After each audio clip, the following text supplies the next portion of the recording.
Cell membranes are found in both prokaryotic and eukaryotic cells, as you've seen in previous lectures. And what we're going to be looking at now is what the structures are, and first, how the structure actually influences how they function. And then we're going to move into how you actually move materials in and out of a cell through that membrane. So the structure of, a cell membrane. We've seen a little bit of this before when we looked at lipids, because most of the cell membrane is made up of phospholipids, but you can see there's a lot more going on here. Now, before you try and write all of this down, I've got it on the next slide, because since plasma membranes are so complex, it's a function of their job, right? There's all of those phospholipids, but also all kinds of other materials there. And this is due to the fact that they've got a lot of things that they need to do.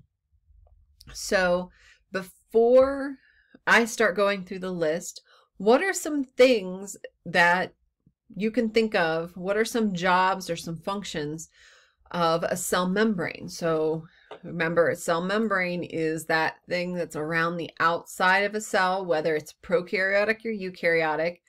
So if I'm drawing a eukaryotic cell, we've got the DNA and the ribosomes. So what is this cell membrane, plasma membrane, in charge of doing? So yeah, there are so many critical functions. Ooh, let me erase that.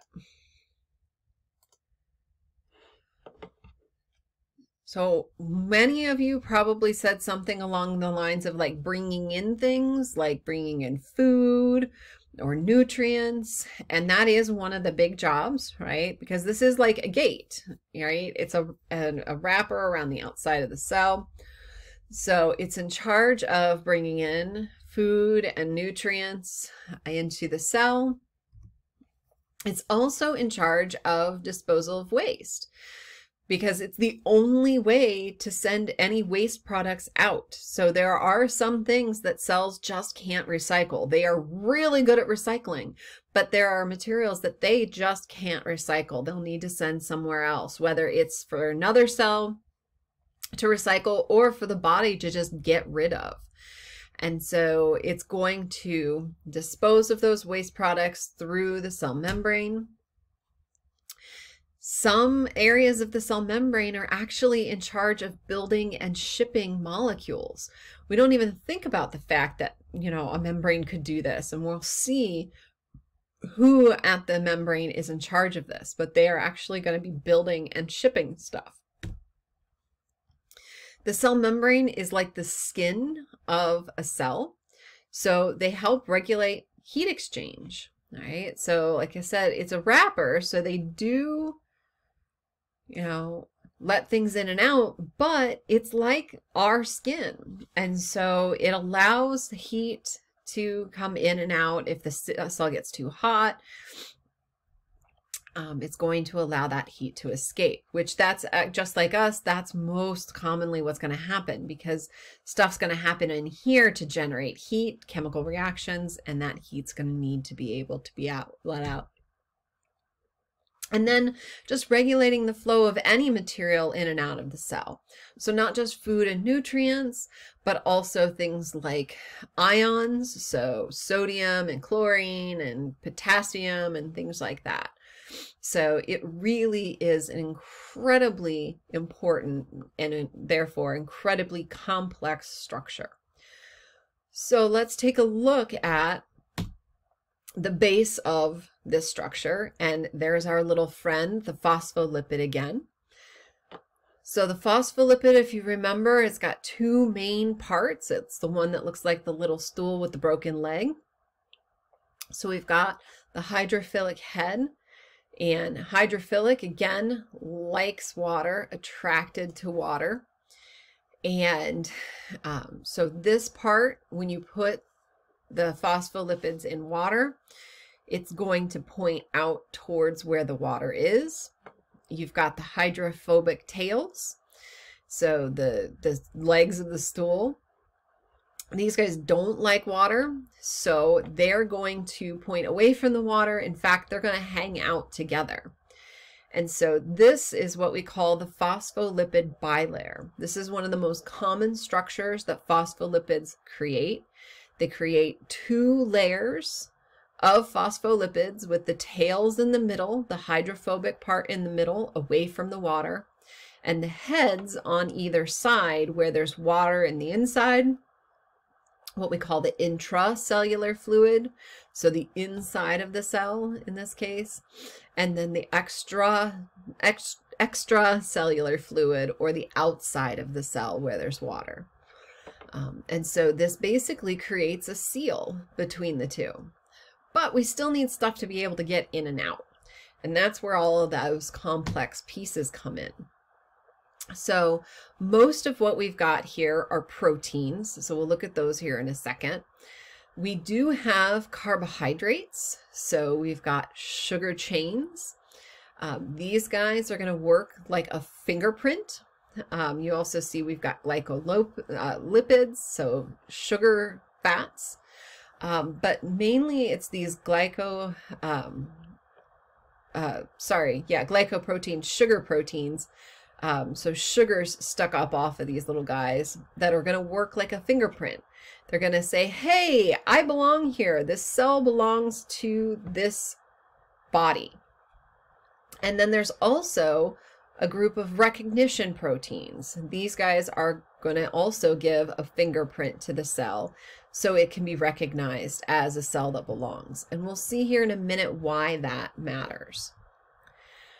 Other molecules that we find here in the cell membrane, these little yellow guys that are spaced all through the membrane, that's cholesterol. You might recognize that one from when we talked about lipids.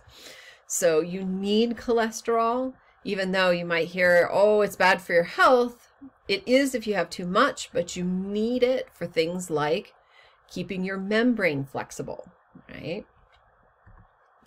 We also have receptor proteins. So these guys are going to receive different molecules to help regulate processes in the cell. We're going to see these guys come back. So I told you that we need some way to get stuff in and out of the cell because this creates a kind of seal.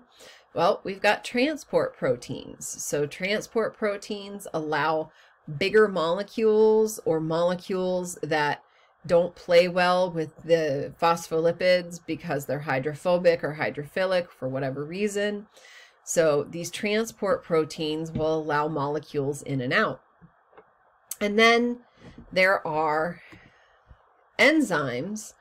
So these are the membrane enzymes, proteins that are actually going to do reactions. So they can help build things and do other reactions either inside or outside of the cell. So you can see this one's doing one on the inside, this one's doing one on the outside. So lots and lots and lots of stuff going on at the membrane with lots of players, and lots of these, as you may notice, are proteins. So this is part of why proteins have so many jobs, like we talked about back in the protein section. So let's focus now on these fingerprints, these carbohydrate chains, and these recognition proteins, because this is an unusual part of the membrane that most people don't realize is doing a very big job. So those fingerprints, like I said, help identify the cell. So it says, hey, I belong here. And cells with improper fingerprints are recognized as invaders, right? And your body's defenses attack. So what do I mean by your body's defenses? Yeah, things like your immune system. So your white blood cells and your antibodies and things like that. And so your fingerprints on those cells are incredibly important because they tell your body, no, this cell, these sets of cells belong here, leave them alone, they're cool, right? So why do we care about these fingerprints? Well, they actually are really important when it comes to a couple of different things that you may run into in your life. So as far as things like transplants go, these fingerprints are really important because you may have heard of individuals getting transplants. They need to be matched to their donor. And when we say matched to their donor, what we mean is we need to make these fingerprints match as closely as possible. Do you think that we always get the match like identical? Can we get the match identical to the recipient? So can we get this donor liver exactly like the recipient? Yeah, no. The only way that it would be almost identical is if they were identical twins, right? So we want it as close as possible. Now, when the transplant recipient gets their donor liver or whatever organ it might be, there are a couple of possible outcomes. One is that the body just rejects it because that immune system just goes crazy and attacks that new liver because it says those fingerprints are way too different. No, this doesn't belong, and goes after it. Which can actually become deadly because it can launch an overimmune reaction. The other outcome, and this is all transplant patients are put on these medications, and that is a set of medications to suppress the immune system. The idea is to get them to basically ignore these fingerprints, right? They're not completely identical, so we're going to turn the immune system down so that the immune system won't go after these. The thing is that individuals who have had transplants have to be on these medications for the rest of their life. And what does that mean as far as being exposed to illness? Yeah, they're more likely to get ill because their immune system isn't fully functioning. And so this is why individuals who've had transplants need to stay away from places where they might get sick because they're at higher risk. Right? So that's one reason why we want to know about fingerprints on cell membranes. Another has to do with viruses. So viruses attach to different receptors on membranes. So these aren't necessarily fingerprints, but they are different receptors, different proteins on the membrane. And so why is it extremely unlikely that a person will catch HIV from casual contact, like shaking hands, hugging, things like that? How do you catch HIV? Yeah, like fluid contact, right? Whether it's blood or anything like that.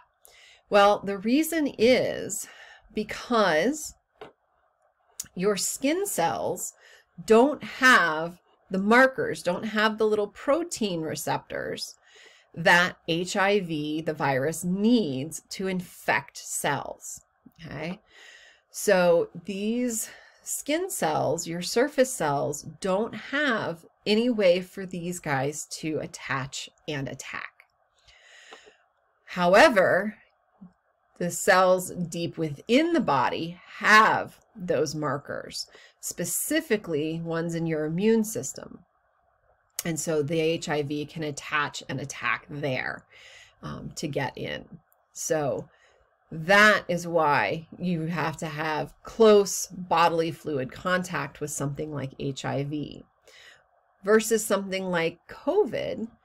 COVID binds to receptors in lung cells and then can get farther in, but it has binding to receptors like this, but they're found in lung cells, which is why we can get sick through inhaling that virus.